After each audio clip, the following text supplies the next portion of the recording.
ஒருவேளை மத்திய அரசிடம் வழங்கினாலும் அது அரசியல் செய்யும். மத்திய அரசு உள்ளிடஒதுக்கீடு வழங்குவதிலும் பல்வேறு சிக்கல்கள் இருக்கிறது. அந்தந்த மாநில அரசுகளுக்கு தான் அந்தந்த மாநிலங்களில் யார் பின்தங்கி இருக்கிறார்கள், யாருடைய கல்வி பொருளாதாரம் எப்படி இருக்கிறது என்பது போன்ற நிலைப்பாடுகள் அவர்களுக்கு தெரியும். நீங்கள் உள்ளிடஒதுக்கீடாக கொடுத்தாலும் சரி, தனித்தனி வகையீடு செய்து இடஒதுக்கீடு கொடுத்தாலும் சரி, ஏதோ ஒரு வகையில் இவர்களுக்கு பயன்பெற வேண்டும். வகையீடு செய்வதிலே கூடாது என்கிற ஒரு கருத்து முன்மொழியப்பட்டால் வேறு எவ்வாறு செய்ய வேண்டும் என்கிற முன்மொழிவையும் அவர்கள் தான் வைக்க வேண்டும். உள்ளிட ஒதுக்கீடு வழங்குவதனால் ஒற்றுமை சிதையும் என்பது ஏற்புடையதல்ல. அருந்ததியர் உள் இடஒதுக்கீடு வழங்கி ஏறத்தாழ 14 ஆண்டு காலம் ஆன நிலையில் இந்த தலித் ஒற்றுமை மிக பாதுகாப்பாகவே ஒற்றுமை உணர்வோடையே இயங்கக்கூடிய ஒரு மாநில நிலைப்பாட்டையும் நாம் பார்க்க முடிகிறது. ஆந்திராவில் ABCD என்று 4 வகையாக கொடுத்து ஏறத்தாழ ஒரு 5 ஆண்டு காலம் அந்த இடஒதுக்கீட்டுடைய பயனை அனுபவித்த காலத்திலும் அவர்கள் ஒற்றுமையோடு இருந்திருக்கிறார்கள். வகைப்படுத்துதல் என்பது எஸ்சியை தூக்கி வேற பட்டியலில் போடுறது அல்ல, எஸ்சியை தூக்கி பிரிதொரு பட்டியலாக புதிதாக உருவாக்குவதும் அல்ல.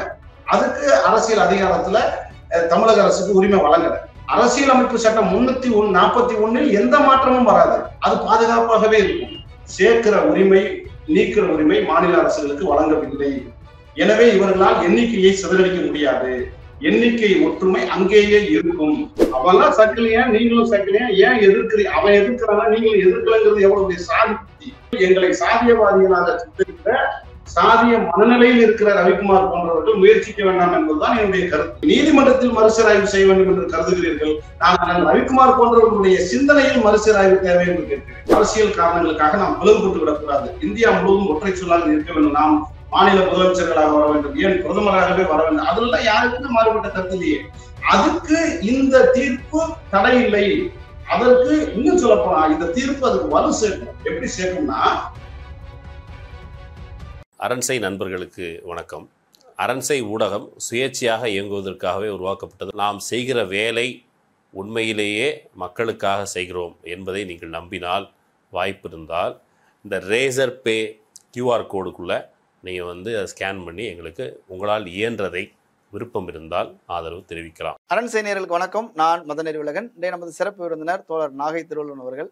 நிறைய விஷயங்கள் விவாதிக்க இருக்கிறோம், அவரை வரவேற்கலாம். வணக்கம் தோழர். வணக்கம் தோழர். வணக்கம். 3% இடஒதுக்கீடு தொடர்பாக உச்சநீதிமன்றத்திலிருந்து தீர்ப்பு வந்திருக்குது. ஒரு பக்கம் ஆதரவு அப்படின்றது, இன்னொரு பக்கம் அதுக்கு விமர்சனங்களும் வந்துருச்சு. விடுதலை சிறுத்தைகள் அதுக்கு எதிராக இருக்கிறது என்பது போல பல விவாதங்கள் நடந்துகிட்டு இருந்தது. நேற்று தலைவர் திருமாவளவன் அவர்கள் அது குறித்து அந்த ஆர்ப்பாட்டத்தில் தெளிவாக பேசியிருக்கிறார். நாங்கள் 3% இடஒதுக்கீடு உள்ஒதுக்கீடுக்கு எதிரானவர்கள் அல்ல, சப் கேட்டகரைசேஷன் அதுக்கு தான் எதிராக பேசுகிறோம் அப்படின்னு தெளிவுபடுத்தியிருக்கிறார். இப்போ இந்த பிரச்சனை ஒரு முடிவுக்கு வந்து விட்டதா, இன்னும் உங்களுக்கு விமர்சனங்கள் இருக்குதா? அருந்ததியர் உள் இடஒதுக்கீடு தொடர்பாக கடந்த 1ஆம் தேதி உச்சநீதிமன்றம் வழங்கிய தீர்ப்பை ஒட்டி பல்வேறு செய்திகள் பரிமாணத்தை நாம் பார்க்க முடிகிறது. அதில் குறிப்பாக நீங்கள் எழுப்பியதை போல அண்ணன் திருமாவளவன் அவர்கள் அருந்ததியர் உள் இடஒதுக்கீட்டை ஆதரிக்கிறோம் என்று சொன்ன அந்த கருத்தை தமிழ் புலிகள் கட்சி வரவேற்கிறது.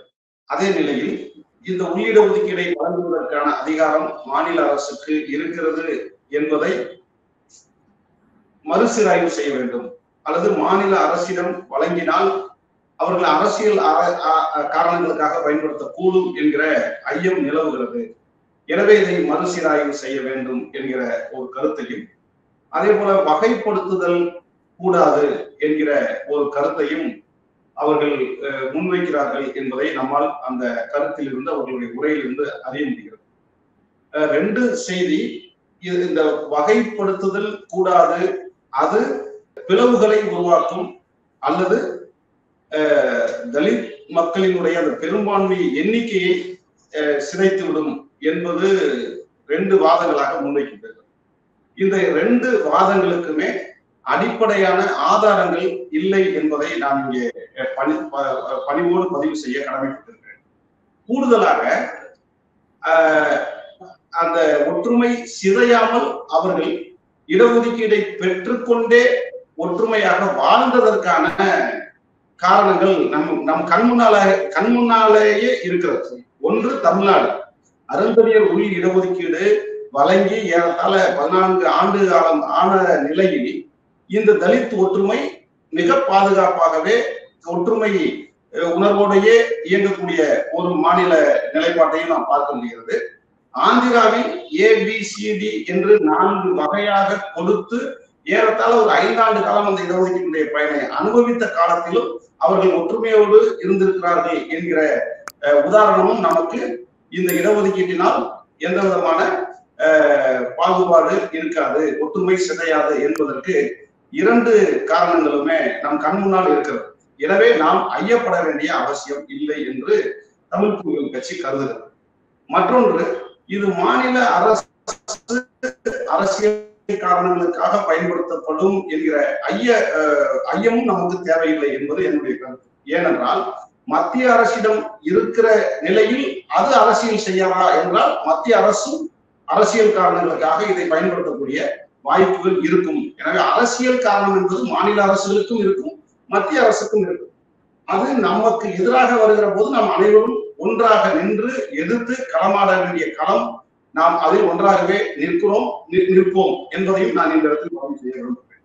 அதே போல கூடுதலாக மத்திய அரசிடம் இருக்க வேண்டும் என்று சொல்லுகிற போது இந்த கோரிக்கை என்பது ஏதோ நேற்றைக்கு அல்லது போன ஆண்டு வந்ததாக அல்ல. ஏறத்தாழ கிட்டத்தட்ட 40 ஆண்டுகளுக்கு முன்பாக எழுப்பப்பட்ட ஒரு கோரிக்கை. பஞ்சாப் ஹரியானாவில் அல்லது பஞ்சாபில் 1970களிலேயே இந்த கோரிக்கை தொடங்கிவிட்டது. தமிழகத்தில் 1980களிலேயே இந்த கோரிக்கை தொடங்கிவிட்டது. ஆக ஏறத்தாழ இந்திய மண்ணில் பட்டியல் சாதியில் மிக பின்னியே தங்கியிருக்கிறவர்களுக்கு உள்ளிட ஒதுக்கீடு வேண்டும், அதை மாநில அரசுகள் வழங்க வேண்டும் என்று அந்தந்த மாநிலத்தில் பல போராட்டங்கள் முன்னெடுத்து வந்து கொண்டிருந்த நிலையை நாம் பார்த்து வந்து கொண்டிருக்கிறோம். அந்த கோரிக்கையை ஏற்று மாநில அரசு வழங்கி இருக்கிறது என்பதும் நம் கண் முன்னால் நிற்கக்கூடிய சாட்சியாக இருக்கிறது. பஞ்சாப் மாநிலம் வழங்கி இருக்கிறது, ஆந்திரா மாநிலம் வழங்கி இருக்கிறது, தமிழக மாநிலம் வழங்கி இருக்கிறது என்பது போன்ற நிலைப்பாடுகள் இருக்கிறது.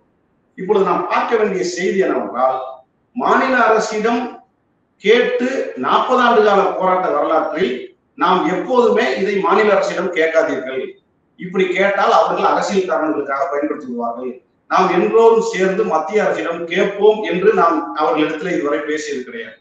அல்லது நாம் மத்திய அரசிடம் கோரிக்கை வைத்ததும் கிடையாது.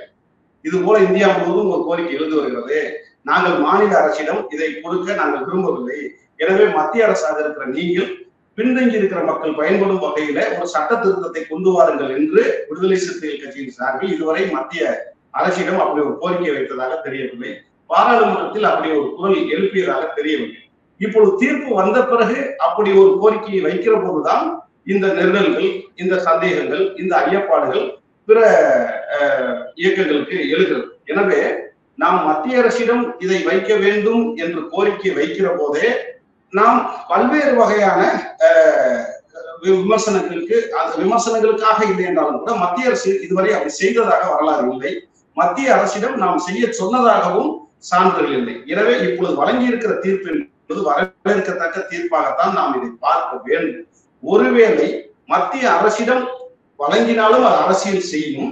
மத்திய அரசு உள்ளிட ஒதுக்கீடு வழங்குவதிலும் பல்வேறு சிக்கல்கள் இருக்கிறது. என்ன சிக்கல்? இந்திய அரசியல் அமைப்பு சட்டம் 341வது பிரிவின்படி ஒரு பட்டியலில் இருக்கக்கூடிய பிரிவு வகுப்பினரை சேர்ப்பதற்கோ நீக்குவதற்கோ மத்திய அரசுக்குத்தான், அதாவது குடியரசுத் தலைவருக்குத்தான் அதிகாரம் இருக்கிறது என்கிற நிலையில் அது பாராளுமன்றத்தில் தீர்மானம் நிறைவேற்றி சட்ட திருத்தம் கொண்டு வந்து செய்யக்கூடிய அளவிற்கான பல்வேறு நீண்ட ப்ராசஸ், நீண்ட கடமைகள் அதுக்கு இருக்கிறது. எனவே அது அவ்வளவு எளிதான ஒன்று அல்ல.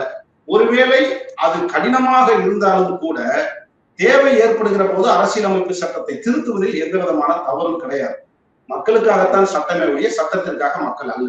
எனவே இந்தியா முழுவதும் வாழக்கூடிய பட்டியலின மக்களில் மிக பின்தங்கி இருக்கிற மக்களுக்கு உள்ளிட ஒதுக்கீடு வழங்க அரசியலமைப்பு சட்டத்தில் திருத்தம் வேண்டும் என்று நாம் மத்திய அரசை வலியுறுத்த கடமைப்பட்டிருக்கிறோம், அல்லது அப்படி இதுவரை வலியுறுத்தவில்லை. ஆனால் தமிழ் புலிகள் கட்சி 2012ஆம் ஆண்டிலேயே புதுடெல்லியில் தலைநகரில் ஆர்ப்பாட்டத்தை நாங்கள் முன்வைத்தோம். என்ன ஆர்ப்பாட்டத்தினுடைய நோக்கம்?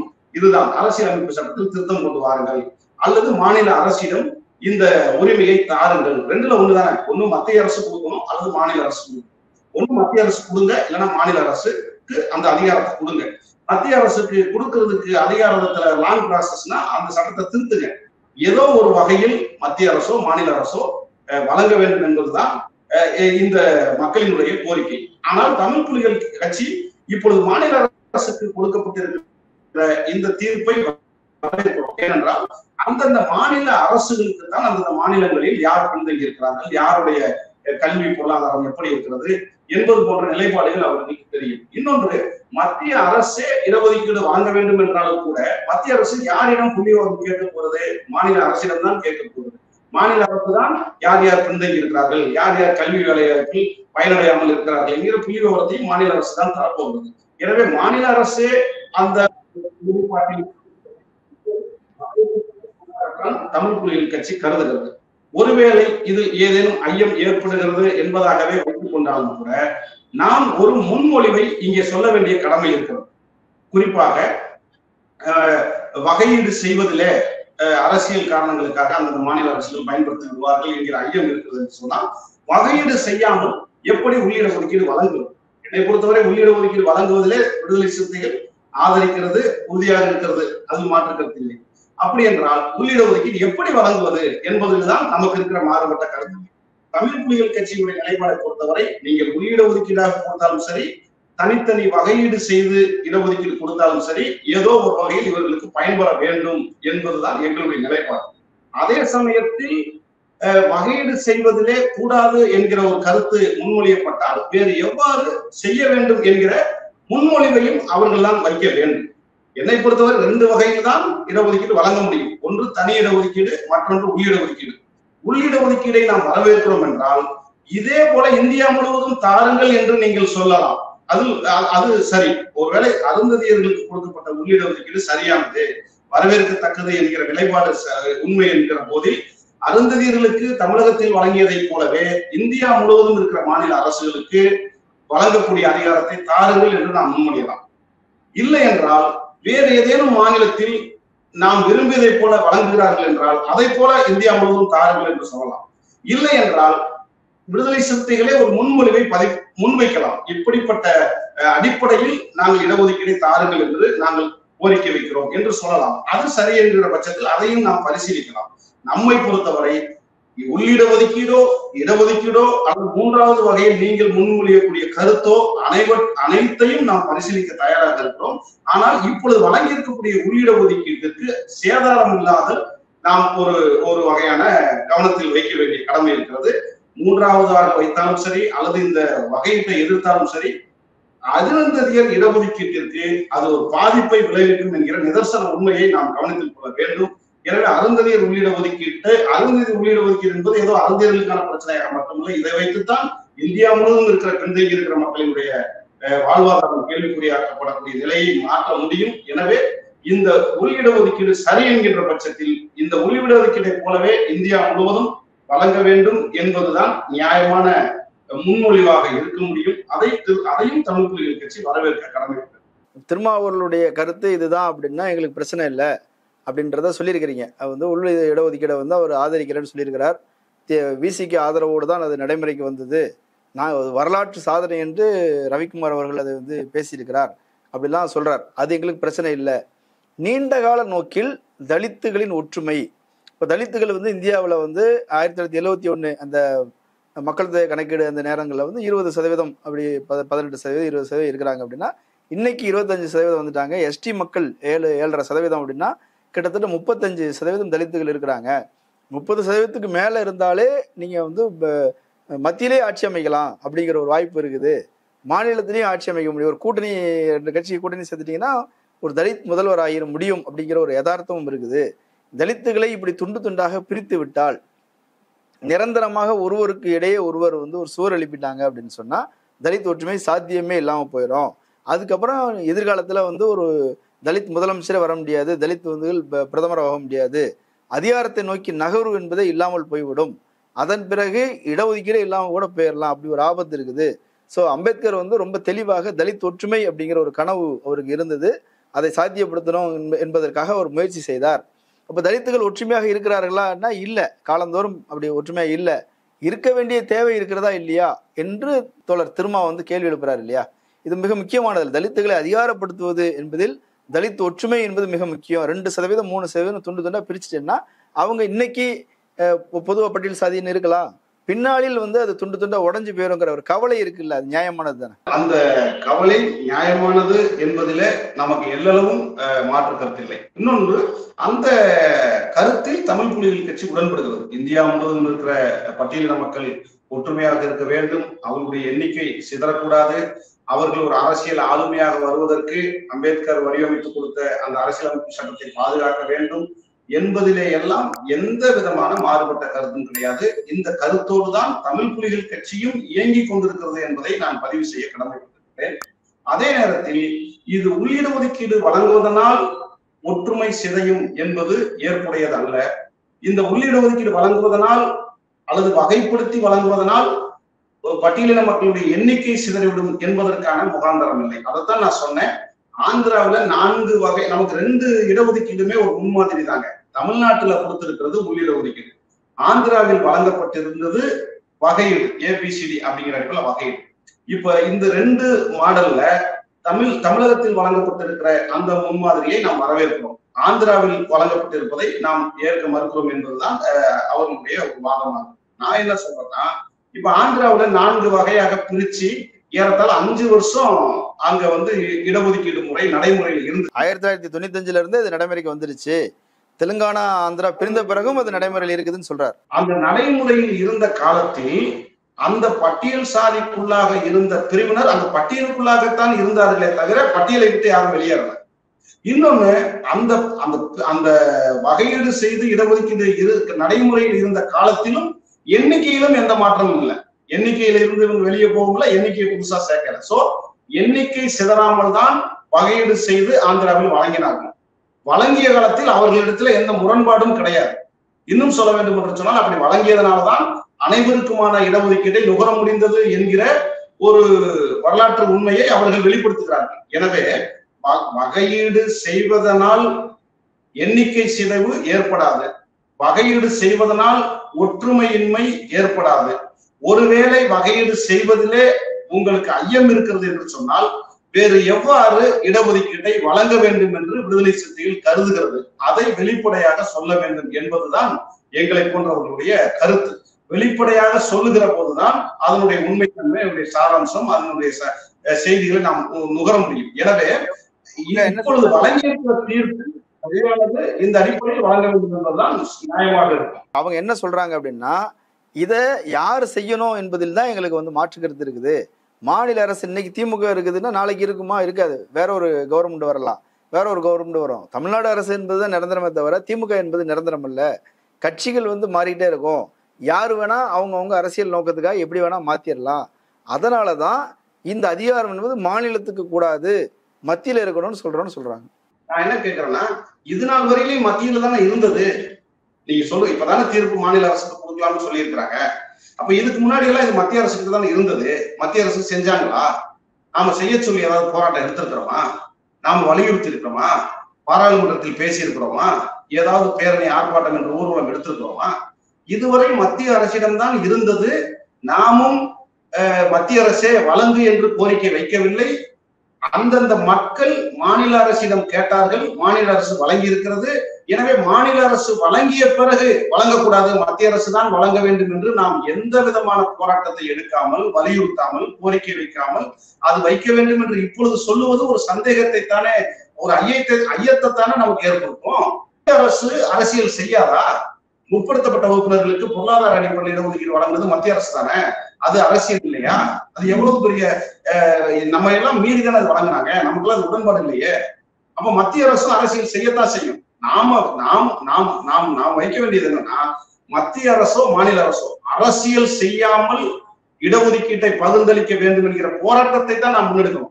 கொடுத்த பிறகு கொடுக்காதீங்க, அதுல ஒரு அரசியல் நடந்துரும்னு நம்ம சொல்றதுங்கிறது, அந்த இடஒதுக்கீட்டை நம்ம ஏற்க மறுக்கிறோமோ அல்லது அதுல வேற ஏதாவது உட்காரணங்கள் இருக்கோ என்கிற ஐயப்பாட்டிற்கு நம்மை தள்ளிவிடும்.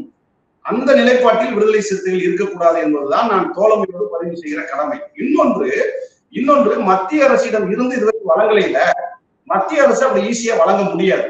மத்திய அரசு வழங்கணும்னா ஆர்டிகல் 341 அரசியலமைப்பு சட்டம் 341 திருத்தம் கொண்டு வரணும். அந்த திருத்தம் கொண்டு வருவது பாராளுமன்றத்துல இரு அவையிலையும் தீர்மானம் போடும். அப்போ நாம என்னைக்காவது பார்லிமெண்ட்ல சட்ட திருத்தம் கேட்டு போராடி இருக்கிறோமானா இல்ல. அப்ப நம்ம என்னன்னா மத்திய அரசு தான் கொடுக்கணும்னு நீங்க சொல்றீங்க. அப்ப அது வரைக்கும் இந்த கொடுத்த இடஒதுக்கீடு நிறுத்தி வைக்க முடியுமா? நிறுத்தி வைக்கிறது ஒரு சமூக நீதியா? ஆக இந்த நேரத்தில் இது மாதிரியான முழக்கம் என்பது அருந்ததியர் இடஒதுக்கீட்டை கேள்விக்குள்ளாக்கிவிடும், அல்லது பின்னோக்கி நகர்த்திவிடும், அல்லது பல்வேறு சந்தேகங்களை உருவாக்கிவிடும் என்கிற ஒரு பொறுப்புணர்வோடு நாம் இந்த இடஒதுக்கீட்டு தீர்ப்பை நாம் பரிசீலிக்க வேண்டும் என்பதுதான் எங்களை போன்றவர்களுடைய ஒரு பணிவான கருத்தாக அல்லது வேண்டுகோளாக நான் இங்கே பதிவு செய்ய விரும்புகிறேன். இதை கூட நான் கையாளுவது என்பது தோழமை என்கிற அந்த அடிப்படையிலிருந்தே இதை கையாளுகிறேன். மாயாவதி எதிர்க்கிறார், அவர் எதிர்நிலை வைத்து பார்க்க வேண்டியவர். மாயாவதிக்கு நான் வேற மாதிரி பதில் சொல்றேன், ராம்விலாஸ் பாஸ்வானுக்கு நான் வேற மாதிரி பதில் சொல்றேன், எதிர்ப்பாளர்களுக்கு நான் வேற மாதிரி பதில் சொல்றேன், அதை நான் சொல்லிக்கிறேன். ஆனால் இவர் உள்ளிட ஒதுக்கீட்டை வரவேற்கிறோம், இந்த வகையில் வழங்கலாம் என்று சொன்னதனால் வரவேற்கிற ஒரு தோழமை சக்தியோடு நடைமுறைப்படுத்துவதில் இருக்கிற மாறுபட்ட கருத்துக்களை பேசி தீர்க்கலாம் என்று நான் கருதுகிறேன். எங்களை பொறுத்தவரை உள்ளிட ஒதுக்கீடாக வழங்கினாலும் சரி, வகைப்படுத்தி வழங்கினாலும் சரி, இது எண்ணிக்கையும் சிதறடிக்காது, ஒற்றுமையும் சிதறடிக்காது. எனவே இந்த அடிப்படையில் வழங்க வேண்டும் என்று நாம் துணை நிற்பதுதான் உண்மையான சமூக நீதியாக இருக்க முடியும், ஜனநாயகமாக இருக்க முடியும். ரவிக்குமார் இதை பேசும்போது ஒண்ணு சொல்றாரு, சட்டமன்றத்தில் ஒரு தீர்மானத்தை நிறைவேற்றுவது அப்படின்னா ஒரு 10 தீர்மானத்தை எடுத்து வச்சுப்பாங்க, வரிசையை நிறைவேற்றிட்டோன்னு போயிடுவாங்க, அங்க பெரிய ஆக்கப்பூர்வமான விவாதங்கள் எதுவும் நடக்காது. ஆனா நாடாளுமன்றம் அப்படி இல்லை, எல்லாமே முன்வைக்கப்பட்டு பெரிய அளவுல விவாதங்கள் நடக்கும். எல்லா சமூகங்கள்ல இருந்தும் அவங்க இருப்பாங்க, அவங்க நாடு முழுக்க இருந்து வெவ்வேறு கருத்துக்கள், நலன்கள், மாறுபட்ட நலன்கள் எல்லாமே விவாதிக்கப்பட்டு ஒரு ஒத்த கருத்தாக அதை செய்ய முடியும். நாடாளுமன்றத்தில் விவாதிக்கிறதுக்கு இடம் இருக்குது, இங்க இடமே இல்லை அப்படின்லாம் சொல்றாரு. குழப்பிக்க வேண்டியதே இல்லைங்க. நமக்கு இடஒதுக்கீடு வேணுமா வேணாமா அப்படிங்கிறதா நம்மளுடைய நிலைப்பாடு. வேணும்ங்கிறதுல யாருக்கும் மாற்றம். நான் இப்ப என்ன சொல்ல வரேன்னா, மாநில அரசுனா எந்த விதமான விவாதம் இல்லாம செஞ்சிடும், மத்திய அரசுனா விவாதம் போதும், அது லாங் ப்ராசஸ் அப்படின்னு சொன்னா, இப்ப இதெல்லாம் நம்ம ஏன் பயப்படுறோம் அப்படின்னா ஒரு இடத்துலதான் பயப்படுறோம். அவங்க ரவிக்குமாருடைய உரையில இருந்து நான் சொல்றேன், ஒரு இடத்துலதான் பயப்படுறோம். என்னன்னா எண்ணிக்கை சிதறிவிடும்னு சொல்றாங்க. இந்த வகைப்படுத்துதல் மூலமாக நாம் நிரந்தரமா பிளவாகி போயிடுவோம்னு சொல்றாங்க. ஒண்ணு தெரிஞ்சுக்கங்க, ரொம்ப சிம்பிள். வகைப்படுத்துதல் என்பது எஸ்சியை தூக்கி வேற பட்டியல போடுறது அல்ல, எஸ்சியை தூக்கி பிரிதொரு பட்டியலாக புதிதாக உருவாக்குவதும் அல்ல. அதுக்கு அரசியல் அதிகாரத்துல தமிழக அரசுக்கு உரிமை வழங்கல. உச்ச நீதிமன்றம் வழங்கி இருக்கிற உரிமம் என்பது மிக தெளிவான ஒன்று. அந்த பட்டியலுக்குள்ளாக இருக்கிற பின்தங்கிய மக்களுக்கு இடஒதுக்கீடு கொடுப்பதற்கான உரிமம் மட்டும்தான் இருக்கே தவிர, இப்ப உதாரணத்துக்கு தமிழ்நாட்டுல வச்சுக்கோங்களேன், தேவேந்திர குல வேளாளர்கள் நாங்கள் பட்டியலில் இருந்து வெளியேறோம்னு சொல்றாங்கல்ல, இப்ப தமிழக அரசுக்கு இந்த தீர்ப்பின் மூலமாக இவர்களை வெளியேற்றுகிற உரிமை இருக்கா அப்படின்னா இல்ல, அப்படி வெளியேற்ற முடியாது. இப்ப யாராவது நாங்க வேற ஜாதியில இருக்கிறோம், நாங்க பாகுபாடோட இருக்கிறோம், நாங்க தீண்டாமை குடும்பமோட இருக்கிறோம், எங்களை சேர்த்துக்கங்கன்னு முதலமைச்சர் ஸ்டாலின் கிட்ட கோரிக்கை வச்சு அவர் சேர்த்துக்க முடியுமா அப்படின்னா முடியாது.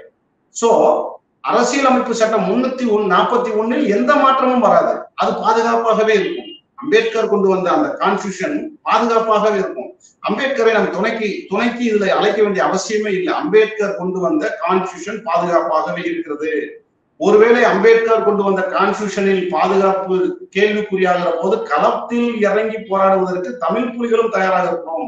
அம்பேத்கரை பாதுகாக்க வேண்டும், அம்பேத்கர் கொண்ட அரசியலமைப்பு சட்டத்தை பாதுகாக்க வேண்டும், அதுல எந்த மாற்றமும் இல்லையே. ஆனா இந்த தீர்ப்பு கான்ஸ்டிடியூஷனுக்கு எதிரானது அல்ல. அவங்க என்ன சொல்லியிருக்காங்கன்னா, உன்னுடைய மாநிலத்துல யார் பின்தங்கி இருக்கிறாங்களோ அவங்களுக்கு இடஒதுக்கீடு கொடுப்பாங்க அப்படின்னு ஒரு சின்ன கோரிக்கை வச்சிருக்கிறாங்க. இதைத்தான் நம்ம மாநில உரிமைன்னு சொல்றோம், இதான் மாநில சுயாட்சின்னு சொல்றோம். இதனாலதான் தளபதி ஸ்டாலின் திராவிட மாடல் ஆட்சிக்கு கிடைத்த வெற்றின்னு சொன்னார்.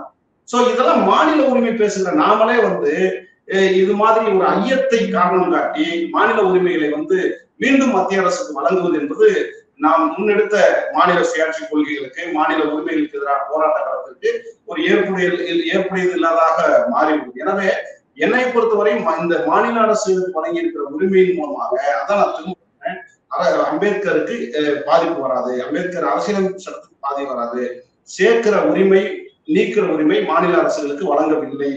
எனவே இவர்களால் எண்ணிக்கையை சிதறடிக்க முடியாது, எண்ணிக்கை ஒற்றுமை அங்கேயே இருக்கும். வகைப்படுத்துதல் என்பது நான் புரிதலுக்காக சொல்றேன், அதான் சொன்னேன், ஏபிசிடின்னு பிரிச்சிருக்கிறாங்க ஆந்திரால. வகைப்படுத்துவதன் மூலமாக எண்ணிக்கை எங்கேயும் போகல, புதுசா எண்ணிக்கை வரல. பிரிச்ச காலத்துல அவங்க சந்தோஷமா தான் இருந்திருக்கிறாங்க. பிரிச்சதுனால எந்த ஒரு பிரச்சனையும் அவங்களுக்குள்ள வந்ததில்லை. இப்ப தமிழ்நாட்டிலேயும் கூட அப்படி பாத்தீங்கன்னா இப்ப தமிழ்நாட்டிலேயும் கூட எந்த பிரச்சனையும் வந்தது இல்லையே. சோ அதன் மூலமாக இடஒதுக்கீடோ உள்ளிடஒதுக்கீடோ தனி இடஒதுக்கீடோ இடஒதுக்கீட்டுனாலதான் பிரச்சனை வருதுன்னு சொன்னா நாம் பிரச்சனையைத்தான் சரி பண்ணணுமே தவிர இடஒதுக்கீடு இருக்கக்கூடாது. நாம எந்த பிரச்சனை வந்தாலும் இடஒதுக்கீடு வழங்கணுங்கிறது தான் நம்மளுடைய பார்வையா இருக்க முடியும். பிரச்சனை வந்து வந்துட்டு போதே, நான் இதை பிரச்சனை வரணுங்கிறதுக்காக சொல்ல, பிரச்சனையை நாம எல்லாம் சேர்ந்து சமாளிப்போம், வாங்க எல்லாம் ஒன்னா நிற்போம், தலித் மக்களுக்குள்ள முரண்பாடு வந்தா களத்தில் நிற்போமே, அதெல்லாம் நம்ம உறுதியா நிக்கிறோமே, இன்னும் நின்றுட்டு தானே இருக்கிறோம். தலித்து மக்கள் ஒற்றுமையாக இருக்கணும். எந்த விதமான அரசியல் காரணங்களுக்காக நாம் பிளவுபட்டு விடக்கூடாது. இந்தியா முழுவதும் ஒற்றை சொல்லாக இருக்க வேண்டும். நாம் மாநில முதலமைச்சர்களாக வர வேண்டும், ஏன் பிரதமராகவே வர வேண்டும், அதெல்லாம் யாருக்குமே மாறுபட்ட கருத்து இல்லையே. அதுக்கு இந்த தீர்ப்பு தடை இல்லை. அதற்கு இன்னும் சொல்ல போனா இந்த தீர்ப்பு அதுக்கு வலு சேர்க்கணும். எப்படி சேர்க்கணும்னா, ஒரு இடஒதுக்கீடே நுகர முடியாதவன் கல்வி வேலைவாய்ப்புகள் அவன் முன்னேறி வருகிற போதுதானே அவனுக்கு அரசியல் அறிவு வரும். அப்போ அவன் தான் நினைப்பான், நம்ம மாநிலத்துல தலித் முதலமைச்சர் அவன் தான் நல்லா இருக்குன்னு. எழுத படிக்கவே தெரியாம அவன் கல்வி போகாம இருந்தா அவன் எப்படி தலித் முதலமைச்சர் கனவு காணுவான்? அவன் எப்படி பட்டியல் சாத்தில ஒரு முதலமைச்சர் வரணும்னு கனவு காணுவான்? இன்னும் சொல்ல போனா எல்லாருக்குமே ஒரு இது இருக்குங்க. இவர் முதலமைச்சரா வரதை விட இவர் முதலமைச்சரா வந்தா நல்லா இருக்குங்கிற கருத்து எல்லாருக்குமே இருக்குமே. முதலமைச்சர் இப்ப ஸ்டாலின் முதலமைச்சர் சிறந்த முதலமைச்சர், எந்த மாற்ற கருத்து விடாது. முதலமைச்சரை ஸ்டாலின் அவர்கள் இருக்கிற இடத்துல திருமாவளவன் வந்தா வரவேற்கிற முதல் கட்சி தமிழ் புலிகள் கட்சி தானே. ஸ்டாலின் சிறப்பான ஆட்சி நடத்துறாரு, ஆனால் அந்த இடத்தில் திருமாவளவன் ஆட்சி நடத்தினால் இன்னும் சிறப்பாக இருக்குங்கிறத மாறுபட்ட கருத்து இல்லையே. திருமாவளவன் அவர்கள் முதலமைச்சராக வேண்டும், அல்லது பிற மாநிலங்களில் அந்தந்த மாநிலத்தில் இருக்கிற ஒரு பட்டியல் சாதிக்காரருக்கு மாநிலத்தில் முதலமைச்சராக வர வேண்டும். நியாயமானது தானே, சரியானது தானே. அதுக்கே எல்லா பட்டியல் சாதி மக்களுக்கும் விழிப்புணர்வு வேணுமே, அதுக்கே அவன் படிக்கணுமே, அரசியல் அறிவு வேணுமே. அந்த அரசியல் அறிவை கொடுப்பதுதான் கல்வி, அந்த கல்வியை ஊக்கப்படுத்துவதுதான் இடஒதுக்கீடு. இதன்னு சொல்லப்போனா இந்த இடஒதுக்கீட்டு மூலமாகத்தான் நாம் தலித் முதல்வரை தேர்வு செய்ய முடியும். இன்னும் சொல்ல வேண்டும் என்றால் இந்த இடஒதுக்கீடு எல்லாருக்கும் கிடைக்கிற போதுதான் நம் மாநிலத்தில் பிரதமர் கனவு காண முடியும். எனவே அந்த அரசியல் கனவே இந்த இடஒதுக்கீட்டில் இருக்கிறது. யாரும் அச்சப்பட வேண்டிய அவசியம் இல்லை. தலித் ஒற்றுமை சிதறாது. இன்னும் சொல்ல போனால் சிதறடிக்கப்படுகிற தலித் மக்களுடைய ஒற்றுமை ஒருவேளை சிதறடிக்கப்பட்டால் பாருங்கள், நாம் தலித் ஒற்றுமையை காப்பதற்கு களம் அமைப்போம், களத்தில் இறங்கி போராடுவோம், பேசுவோம், வலியுறுத்துவோம், மேடை போடுவோம், இவங்க கருத்துக்களை பகிர்வோம், அம்பேத்கரை எடுத்து சொல்லுவோம். இன்னும் சொல்ல போனா அண்ணன் ரவிக்குமார் இதுக்கும் கூட அம்பேத்கரை பயன்படுத்துகிறார். அம்பேத்கரை துணைக்கு பாருங்கள், அம்பேத்கருடைய கனவை சிதைக்கக்கூடிய தீர்ப்பாக இருக்கு. அப்படி இல்லைங்க. அம்பேத்கர் உள்ளிட ஒதுக்கீட்டை ஆதரித்தாரா அம்பேத்கர் அப்படின்னு நேற்று அண்ணன் புனிதபாண்டியன் அவர்கள் ஒரு கட்டுரை தமிழ்ல நடுக்கோக்கை கட்டுரை பார்த்துருப்பீங்க. அதுல ரொம்ப தெளிவா சொல்றாரு. நான் கூட இதுல இருக்கு அந்த கட்டுரை பதிவு வாசிக்கிறேன். அதுல என்னன்னா, உள்ளிட ஒதுக்கீடு தேவைப்பட்டால் உள்ளிட ஒதுக்கீடு வழங்க வேண்டும் என்று அம்பேத்கர் பேசியிருக்கிறாரு. அம்பேத்கருடைய அந்த தொகுப்பு அம்பேத்கருடைய ஆங்கில நிறுவ தொகுப்பு 117 பக்கம் 148 இந்த கருத்தை வலியுறுத்தி ஒரு ஆர்டிகல் போட்டிருக்கிறாரு. அது படிச்சா உங்களுக்கு நேரம் பார்க்காதுங்கிறதுக்காக சொல்றேன். சோ அம்பேத்கரே அனைவருக்கும் இடஒதுக்கீடு சேர வேண்டும், தேவைப்பட்டால் உள்ளிட ஒதுக்கீடு வழங்கவும் தயார் என்கிற அந்த முழக்கத்தை அம்பேத்கர் முன் வச்சிருக்கிறாருங்கிற செய்தியை நம்ம பார்க்க முடியும். சோ அதனால அம்பேத்கரை எதுக்கு துணைக்கு இருக்கணுமோ அதுக்குதான் துணைக்கு இருக்கணுமே தவிர எல்லாவற்றும் ஏதோ அது அம்பேத்கரை பத்தி நமக்கு எதுவுமே தெரியாதது போல, சமூக நீதியை பத்தி நமக்கு ஏதோ தெரியாதது போல, ஏதோ உள்ளிட ஒதுக்கீடை பத்தி நமக்கு எதுவுமே தெரியாதது போல, நம்ம ஏதோ தலித்துகளுக்கு எல்லாம் ஒற்றுமைக்கு எதிராக இருக்கிறது போல, நம்ம ஏதோ யாரும் முதலமைச்சராக தடுக்கிறது போல, நம்ம யாரோ பிரதமராக தடுக்கிறது போல. ரவிக்குமாரோட பேச்சு ஒரு பக்கம், திருமாவருடைய பேச்சுல அவர் அப்படி சொல்லல. என்னன்னா, இந்த இந்த இந்த வேலையை செய்பவர்கள் யாரு, பிஜேபி அவங்களுடைய நோக்கம் என்ன, அவர்கள் துண்டு துண்டாக உடைக்க வேண்டும் என்று அவர்கள் கருதுகிறார்கள், தலித்துகளுடைய ஒற்றுமையை விரும்பாதவர்கள் அவர்கள் அப்படின்னு தான் சொல்றாரு தவிர மறு வேற யாரையும் அவர் குறிப்பிட்டு சொன்ன மாதிரி நான் பார்க்கல அந்த இதுல. ஆனா அவர் இன்னொன்னு சொல்றாரு, குறிப்பிட்ட ஒன்று சொல்றாரு, பஞ்சாப்ல தலித்துகளுடைய எண்ணிக்கை மிக அதிகம், 32-33% பேர் இருக்கிறாங்க அப்படின்னு சொன்னா, அந்த அளவுல இருக்கிறவங்க முதலமைச்சர் ஆகிட முடியும், அதிகாரத்துக்கு நிரந்தரமாகவே இருந்துட முடியும், அப்படி ஒரு வாய்ப்பு இருக்குது. ஆனால் அவர்களை 12%, 7%, 3% துண்டு துண்டா உடைத்ததுக்கு பிறகு இன்னைக்கு தலித் முதல்வர், தலித் தலைமை அப்படிங்கிறது சாத்தியமே இல்லாமல் போயிருச்சு இல்லையா? இப்ப அங்கேயே சாத்தியம் இல்லைன்னா பிற பகுதிகளில் ஃபியூச்சர்ல வருவதற்கான சாத்தியமும் இல்லாமல் போய்விடுமேங்கிற கவலையை தான் அவர் சொல்றாரு. கவலைங்கிறது அது ஒரு கருத்து, அது ஒரு கவலை கருத்து தானே தவிர அது உண்மை இல்லைன்னு நான் சொல்றேன். இது உண்மை இல்லைன்னு நான் சொல்றேன். பஞ்சாப்ல 12.5 தனித்தனியா பிரிக்கல. 30% பட்டியல் சாதி அப்படியே தான் இருக்கிறாங்க. 12 நீ படிடா, 12% நீ படிடான்னு சொல்லியிருக்காங்க. 12% நீ வேலைக்கு போடா, 12% நீ வேலைக்கு போடான்னு சொல்லியிருக்காங்களே தவிர நீங்க 30 பேரும் வேற இடத்துக்கு போகலான்னு உங்களை யாரும் தூக்கி விடல. பிளீஸ் அதை நீங்க அண்டர்ஸ்டாண்ட் பண்ணுங்க. என்னன்னா அப்படி பிரிக்கல, இங்கிருந்து யாரையும் எடுத்துட்டு போகல. இப்ப நீங்க உதாரணத்துக்கு நீங்க அருந்ததியருக்கு 3 விழுக்காடு கொடுத்து நீங்க அது இதை வரவேற்கிறதுனால நான் இதை மீண்டும் நான் மீண்டும் இதை நான் தவிர்க்கிறேன். அந்த பஞ்சாபையும் நான் எடுத்துக்கிறேன். பஞ்சாப்ல பட்டியல் சாதி மக்களுக்குள் இடஒதுக்கீட்டை பகிர்ந்தளிக்கிறாங்கன்னு நம்ம பார்க்கணுமே தவிர பிரித்தளிக்கிறார்கள் பார்க்க வேண்டிய அவசியம் இல்லை. பகிர்ந்தளிக்கிறார்கள். பங்கை நீ சாப்பிடுன்னு எடுத்து வைக்கிறாங்க தவிர இது பிரிக்கிறது, பங்கு பிரிக்கிறது தானே தவிர சமூகத்தை பிரிப்பது அல்ல. சமூகத்தை பிரிக்கக்கூடிய சூழல் வந்தா அதைத்தான் நான் சொல்றேன். அதை நம்ம தடுப்போம்ன்றேன். அதை நம்ம தடுப்போம். ஆனா இடஒதுக்கீடு கொடுத்ததுனால அப்படி ஒரு பிரிவினை வந்துரும்னா அது ஏற்புடையது அல்ல.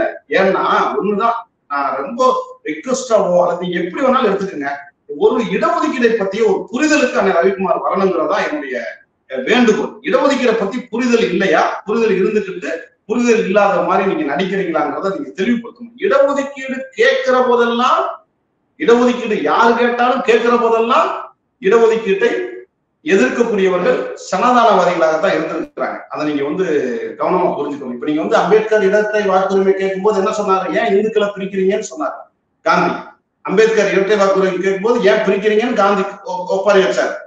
இந்துக்களை பிரிக்கிறாரு அம்பேத்கர், சதி பண்றாரு, இந்துக்கள் ஒற்றுமையை சிதைக்கிறாருன்னு இங்க ஒரு பெரிய போர்க்குரல் அம்பேத்கருக்கு எதிராக வந்துச்சு. அப்போ அம்பேத்கருடைய ஸ்டாண்டு தான் இப்ப இங்க ரொம்ப முக்கியமானது.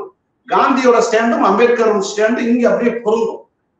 பிரிக்காதீங்கன்னு சொல்றது காந்தி ஸ்டாண்டு, பிரிச்சாலாவது இடஒதுக்கீட கொடுங்கறாங்கிறது அம்பேத்கர் ஸ்டாண்டு. நாங்க தமிழ் புலிகள் அம்பேத்கர் பக்கத்துல நிக்கிறோம். பிளீஸ் யாரும் காந்தி பக்கம் நிக்காதீங்கன்னு நான் கேட்க விரும்புறேன். இல்ல, ரவிக்குமார் எதிர்க்கல இல்லையா? ரவிக்குமார் என்ன சொல்றாரு, அதுல ஒரு டெக்னிக்கல் ஃபிளா இருக்குது. 1971 மக்கள் தொகை கணக்கெடுப்பின்படி 18% +1 அப்படின்னு தான் இருக்குது. ஆனால் இப்போ 2001 மக்கள் தொகை கணக்கெடுப்பின்படி தலித்துகளுடைய எண்ணிக்கை கூடியிருக்குது. அவர்கள் 20% மாறிவிட்டார்கள். அப்படின்னும் போது அந்த 20% கொடுத்துட்டு நீங்க அதுல 3% கொடுத்தீங்கன்னா சரியா இருக்கும். ஆனா அப்படி இல்லை, இது 18லயே உள்ள இந்த 2021 மக்கள் தொகை கணக்கெடுப்பின்படி ஆனா கொடுக்கறதுல நீங்க 18% வச்சு கொடுக்குறீங்க. அப்ப தலித்துகளுடைய இடஒதுக்கீடு அளவை கூட்டுங்க, 20 + 1 கூட்டுங்கன்னு தானே சொல்றாரு. அதை எதிர்க்கலையேன்னு தானே சொல்றாங்க. இல்ல, நம்மளும் வேணாம்னு சொல்லலையே, 20 + 1 கூட்டுங்க தான் நம்ம சொல்றோம். ஆனா கூட்ட பிறகுதான் இதை கொடுங்கன்னு சொல்றது என்ன நியாயம்னு கேட்கிறேன். கூட்டணுங்கிறது நம்ம எல்லாம் சேர்ந்து சொல்லணும். 21 இல்ல, 23, 25 எங்களுக்கு பாப்புலேஷன் கூடிச்சு கொடுங்க. நான் என்ன கேட்கிறேன்னா, இந்த உள்ளீடு ஒதுக்கீடு வகைப்படுத்துதல் என்கிற நிலையில் தவிர, அல்லது இந்த உள்ளீடு ஒதுக்கீடு தீர்ப்பில் அவர்கள் மறுசீராய்வுக்கு என்ன காரணங்கள் சொல்கிறார்களோ அந்த காரணங்களை தவிர எல்லாத்திலுமே தமிழ் புலிகள் அக்செப்டடு, எல்லாத்திலுமே தமிழ் புலிகள் உடன்படுகிறது. கிரிமிலேயரை எதிர்க்க வேண்டுமா? உடன்படுகிறது. வர்ணாசிரம கோட்பாடுகளை மறுசீராய்வு செய்யணுமா? உடன்படுகிறது. நீங்க சொல்ற மாதிரி எல்லா வகையிலும் உடன்படுகிறது. மக்கள் தொகையினுடைய கணக்கெடுப்பை உயர்த்த வேண்டும், 22 விழுக்காடு வழங்க வேண்டுமா? ஆமாம், வழங்க வேண்டும். தமிழ் புலிகள் உடன்படுகிறது. இந்தியா முழுவதும் பட்டியலின மக்கள் ஒற்றுமையாக திரள வேண்டுமா? ஆமாம், திரள வேண்டும். அதை நாம் விரும்புகிறது. தலித்து மக்களுக்குள் அல்லது பட்டியலின மக்களுக்குள் எந்த விதமான பாகுபாடு வரக்கூடாது, முரண்பாடு வரக்கூடாது, அவர்கள் ஒற்றுமையோடு வாழ வேண்டுமா? ஆமாம், வாழ வேண்டும். உடன்படுகிறது. உங்களோடு எல்லா நிலைப்பாடுகளிலும் உடன் இருக்கிறோம். இந்த இடஒதுக்கீடு தீர்ப்பில் நீங்கள் ஏற்படுத்தியிருக்கிற அந்த கருத்தை தவிர, அந்த கருத்திலும் கூட பேசி அந்த கருத்தில் நீங்கள் நீதிமன்றத்தில் மறுசீராய்வு செய்ய வேண்டும் என்று கருதுகிறீர்கள். நான் ரவிக்குமார் போன்றவர்களுடைய சிந்தனையில் மறுசீராய்வு தேவை என்று கேட்கிறேன். ரொம்ப சிம்பிள். மறுசீராய்வு என்பது மனுவில் அல்ல, அண்ணன் ரவிக்குமாரனுடைய மனதில் நான் கருத விரும்புறேன். அதுல பாத்தீங்கன்னா, நான் ஒரு செய்தி தான் ரவிக்குமார் அண்ணன் சொல்றாரு, பஞ்சாப்ல அருந்ததி இயக்க தலைவர்களே சிந்திக்கன்னு ஒரு செய்தி போடுறாரு. அந்த செய்தியில அவர் சொல்றாரு, ஏதோ அருந்ததி இயக்க தலைவர்களுக்கு எல்லாம் சிந்திக்க தெரியாத மாதிரி, இவர் ஒருத்தர் தான் சிந்தனையாளர் மாதிரி. நான் இதை சொல்றதுக்கெல்லாம் நான் ரொம்ப கூச்சமா தான் இருக்கிற வழி இல்லை. அவர் சொல்றாரு, பஞ்சாப்ல சமார் மக்கள் தான் இடஒதுக்கீட கேட்கிறாங்க, அதாவது உள்ளிட ஒதுக்கீடு கொடுக்க கூடாதுன்னு சொல்றாங்க. சமார் மக்கள் தான் இடஒதுக்கீட்டிற்கு எதிராக இருக்கிறார்கள். சமார் மக்கள் இங்க இருக்கிற அருந்ததியர் மக்களை போல சமார் மக்கள், அதாவது இங்க இருக்கிற அருந்ததியர் மக்களும் பஞ்சாப்ல இருக்கிற சமார் மக்களும் ஒன்னா. சமார் மக்கள் இடஒதுக்கீடு எதிர்க்கிறாரா? இது தெரியாம அருந்ததியர் தலைவர்கள் நீங்க ஆதரிக்கிறீங்களே, இது சரியா அப்படின்னு ஒரு கொஸ்டின் வைக்கிறார். எவ்வளவு ஒரு சாதி மனநிலை!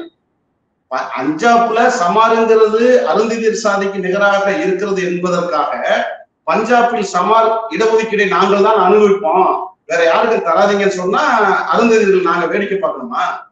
இடஒதுக்கீட்டை அருந்ததியர்களே அதிகமாக நுகர்ந்தாலும் தவறு. அந்த அளவுக்கு சமூக நீதி பார்வையோடு நிற்கிறோம்.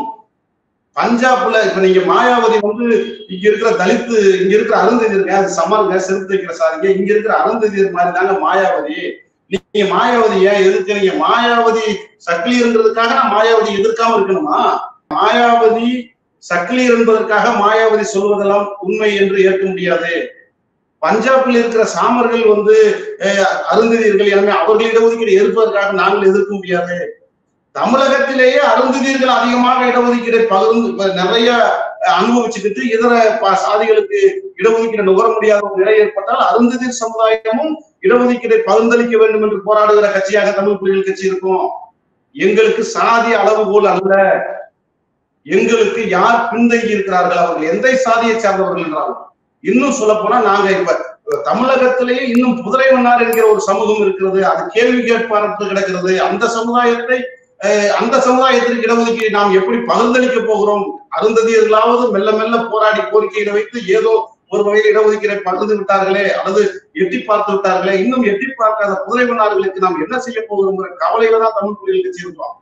சோ யார் பின்தங்கி இருந்தாலும், யாருக்கு வாய்ப்பு மறுக்கப்பட்டாலும் அவர்களுக்கெல்லாம் இடஒதுக்கீடு தர வேண்டும் என்பதுதான். ஏன் இதை நான் சொல்றேன்னா, அவன்லாம் சக்கிலியா, நீங்களும் சக்கிலியா, ஏன் எதிர்க்கிறீங்க? அவன் எதிர்க்கிறானா, நீங்களும் எதிர்க்கலங்கிறது எவ்வளவு பெரிய சாதி. இந்த மனநிலை இருக்கலாமா? இந்த மனநிலை ஏற்குமா? இதையெல்லாம் பரிசீலனை பண்ணணும். நாங்க சாதியவாதிகள் அல்ல. அருந்ததியர் என்பதற்காகவே அருந்ததியர்கள் செய்கிற அநீதிக்கு துணை போகிற கட்சி நாங்கள் கிடையாது. இன்னும் சொல்ல போனால் அருந்ததியர்கள் இன்றைக்கு நிராயுத பணிகளாக இருக்கிறாங்க. இன்னும் சொல்ல போனா இவங்க நிறைய சொல்றாங்க, மாறுபட்ட கருத்துக்கள், முரண்பட்ட கருத்துக்கள். அருந்ததியர்கள் இந்த இடஒதுக்கீடு கிடைச்ச பிறகுதாங்க கொஞ்சம் கொஞ்சமா அந்த இடஒதுக்கீடுடைய வாசனையை நுகர தொடங்கி இருக்கிறார்கள். இன்னும் கூட அவங்க இந்த 3 விழுக்காடை கூட இன்னும் முழுமைப்படுத்துறதுக்கு ஆள் இல்லை.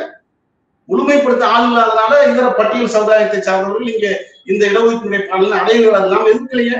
இல்லாத பட்சத்துல அவன் வர்றது நல்லது தானே. அதுல என்ன மாற்று கருத்து? நீங்க அந்த 3 இடத்துக்கு நாம தயாராகணும் அப்படின்னு நாங்க தயார்படுத்திட்டு இருக்கோம். 3 விழுக்காட்டுக்கு நாங்க ஆட்களை தயார்படுத்த முடியலையே. நிலைமை எப்படி இருக்கிற போது அருந்ததியர்களை சாதி ரீதியான மனநிலையில் தான் அவர்கள் இருப்பார்கள் என்கிற மனநிலையில் எங்களை சாதியவாதிகளாக சித்தரிக்கிற சாதிய மனநிலையில் இருக்கிற ரவிக்குமார் போன்றவர்கள் முயற்சிக்க வேண்டாம் என்பதுதான் என்னுடைய கருத்து. நிறைய தகவல்களை பகிர்ந்து இருக்கிறீங்க, மக்களுக்கு அது பயனுள்ளதா இருக்குன்னு நினைக்கிறேன். கலந்து கொண்டு கருத்துக்களை பகிர்ந்தமைக்கு நன்றி. நன்றி, வணக்கம். நேரிலே மற்றொரு விருந்தினோடு மீண்டும் சந்திக்கலாம். நன்றி.